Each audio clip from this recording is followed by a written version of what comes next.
Hi guys, nandito tayo ngayon sa Rio Villanuevo Mineral Water Resort, Indang, Cavite. Naglalakad tayo ngayon mula sa kanilang entrance gate papunta sa kanilang parking area.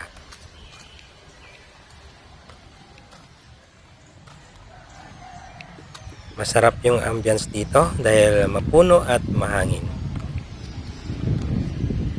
Ito ang kanilang parking area. Dito sa bandang kaliwa, makikita ninyo hanggang sa dulo yan. Meron din dito sa ating bandang harap. At hanggang dito yan sa ating bandang kanan.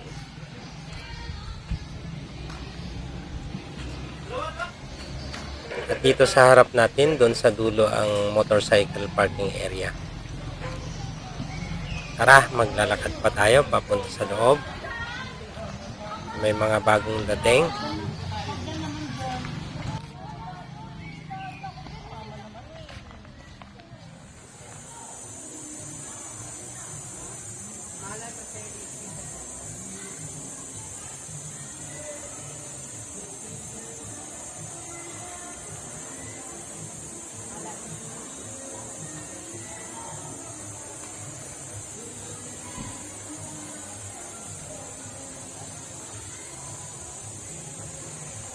So dito sa kanilang entrance, mayroon silang mga alagang manok dito.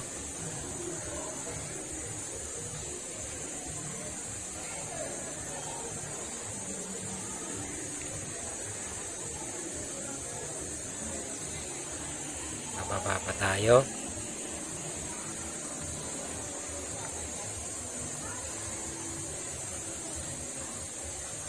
Meron akong nakikitang unggoy rito, lalapitan ko lang.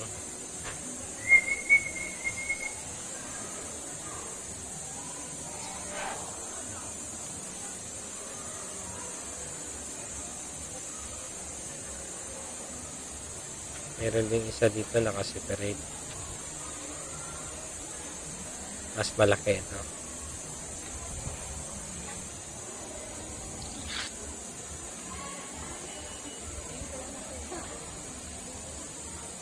Tutuloy na tayo.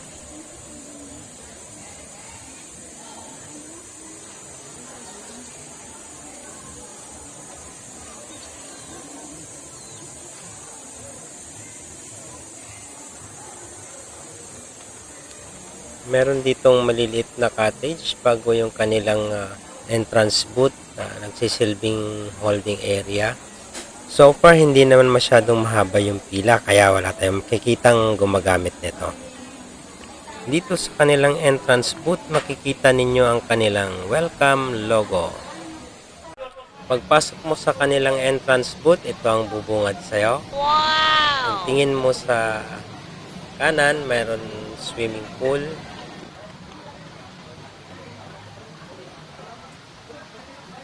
Dito sa bandang kaliwa, meron din. Meron tayong nakikitang slide rito. At may mga cottage din doon sa bandang kabila.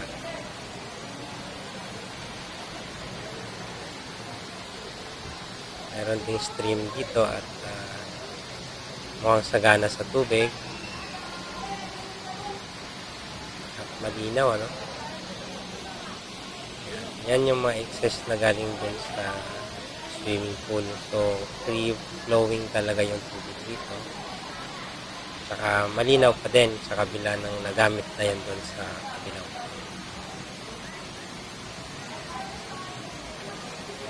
Yan yung entrance ng slide. Dito kaakyat.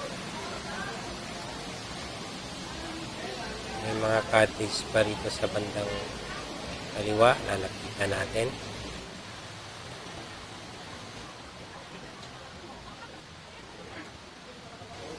Swimming pool dito sa bandang kaliwa. May mga cottage din, mukhang up and down pa itong cottage. Ito yung hagdanan papunta sa cottage sa taas at dito naman sa baba. May hati yung pool dito, malamang magkakaibang lalim yan. Ito yung akyatan papunta sa taas.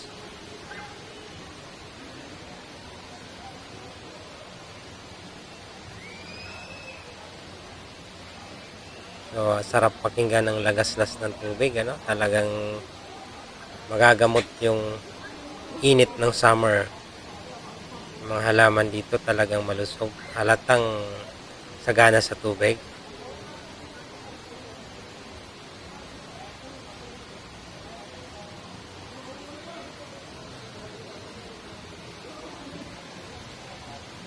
Lipat naman tayo dun sa kanan.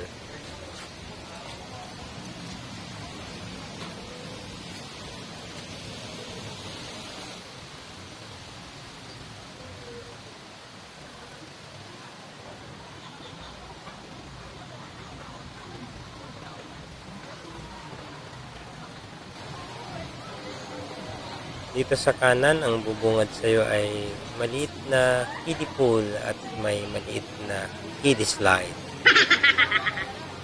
At sa unahan ng konti ay may adult pool. Dito sa bandang kanan, yun yung nasa 4 feet. At dito naman sa bandang kaliwa, yung mas mababaw, pwede sa mga bata. Mayroon pang isa doon sa unahan pa na para sa maliliit naman ng mga bata. So ayan guys, ang linaw ng tubig, green na green, gawa ng reflection ng mga puno dito sa paligid dahil mapuno itong area na ito. Sadyang ramdam mo ang simoy batis rito at hindi chlorinated yung tubig. Akyat tayo rito sa kanilang cottage area. Dito sa kanilang cottage area, overlooking ang mga swimming pool. At makikita ninyo, napapalibutan ito ng mga puno. Kaya pwede kang mag-swimming kahit tanghaling tapat habang kumukubli sa lilim ng mga puno.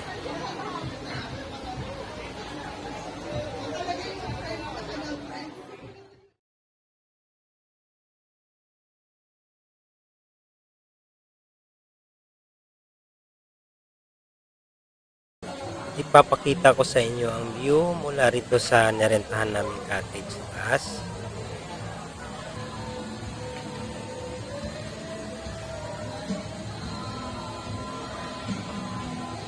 May nakikita pa akong ibang pool dito sa unahan. Puntahan natin.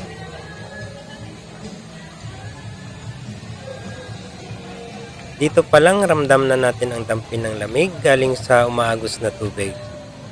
Dito naman sa ating bandang kanan, mayroon pang isang kiddie pool rito at shower area.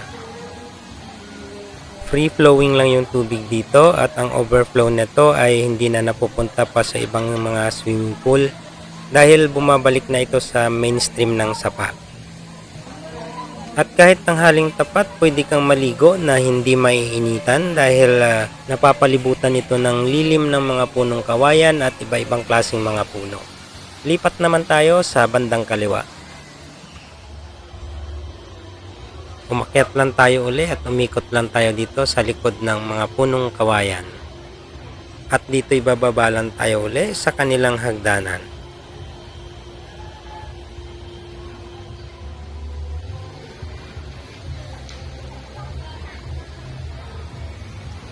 Ito na siguro yung pinakamahabang pool nila, pero nahahati naman ito sa tatlo. At sa tingin ko mga 3 feet lang siguro ito.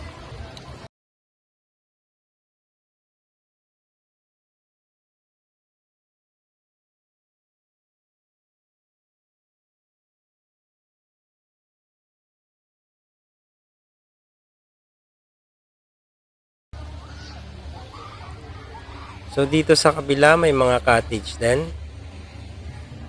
Dinudugtong ito ng tulay at kung gusto mong tumawid sa kabilang mga cottage na hindi ka nabababa dito sa kinatatayuan ko, tatawid ka na lang ng tulay.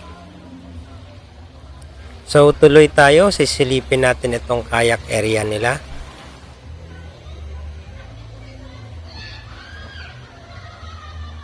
Mababaw lang yung tubig dito, sakto lang na makalutang yung mga kayak. Kaya hindi na nagbe-best ang mga nagkakayak rito kasi hanggang bewang lang naman ito.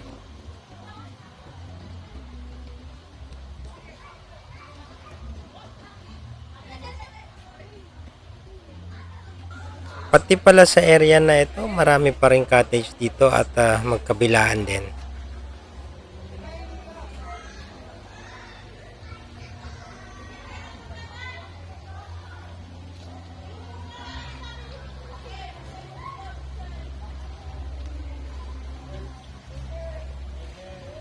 Mukhang mahaba pa siguro ito kaya tutuloy tayo hanggang pinakadulo.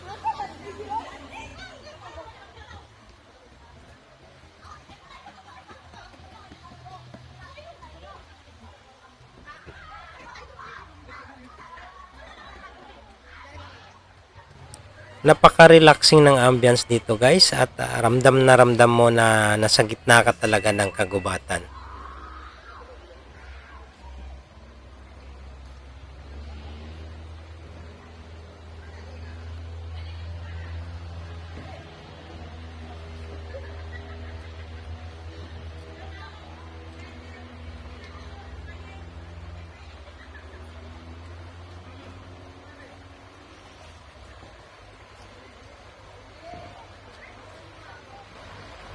Narating na natin yung pinakadulo ng kayak area nila guys at pag tiningnan mo mahaba-haba ito, letter S po ito, no? So, hindi na nga natin makikita yung pinagmulan nito. So medyo may exercise ka din pagka sinagwan mo mula sa puno hanggang dito sa dulo.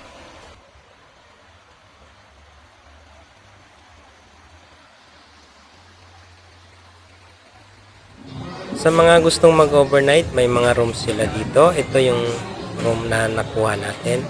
At mayroon din sila mga air condition room. Yan yung nasa harap natin na yan. At meron pa akong nakikita doon sa unahan. At sa lawak ng lugar na ito, sigurado akong marami pa yan silang mga room diyan. One nap later. Panibagong araw na naman. Salamat Panginoon at kami gising. Salamat sa biyaya ng buhay na ipinagkaloob mo sa amin. Ibinabalik namin sa iyo lahat ng pagpupuri at pasasalamat. Alas 5:30 na ng umaga at tuloy-tuloy pa rin ang mga party music na maririnig natin sa mga cottage sa ating paligid. Guys, ang sarap sa pakiramdam ng ganito, no? Na pagkagising mo ay ganda ng kalikasan ang bubungad sa iyo.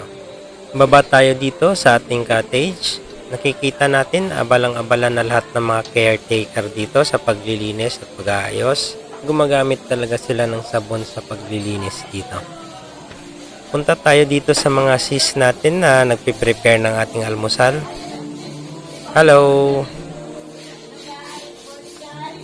Good morning, good morning!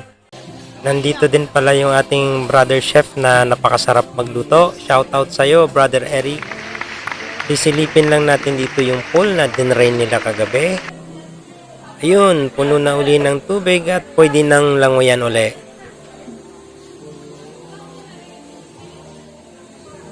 Yan na muna sa ngayon. Balik muna tayo sa cottage para makapag-almusal na.